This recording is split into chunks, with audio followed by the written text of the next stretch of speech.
Tajikistan is one of the most migration-dependent countries in the world. Between 1.3 and 2 million citizens live outside of the country, primarily in Russia, and migration makes about 60% of the economy. So it's been mostly in migration that we've seen the recruitment take place.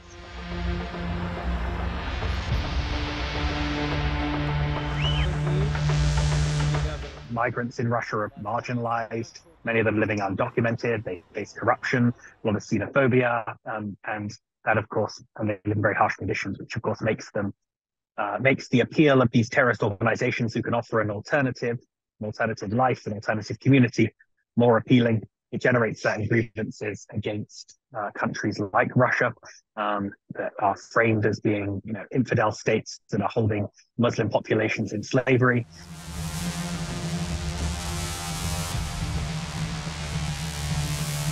So a lot of their messaging in the Tajik language is specifically addressing the concerns of migrants against Russia and against their life in Russia, against the government of Emomali Rahmon, the president of Tajikistan, who's ruled the country since 1992, and some of his corrupt policies and authoritarian governance.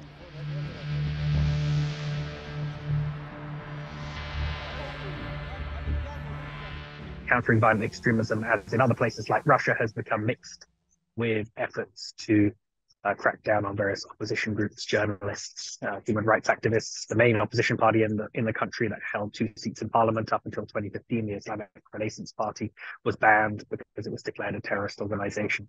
So I think their approach has been very much repressive.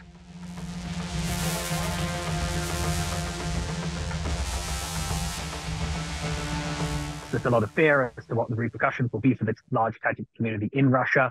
There's already a lot of reports circulating of attacks, violence against Tajik community in the country, some attacks on businesses, people saying they won't use taxis if they're driven by Tajiks. And so I think for society, the main concern is the safety of the Tajik community in Russia.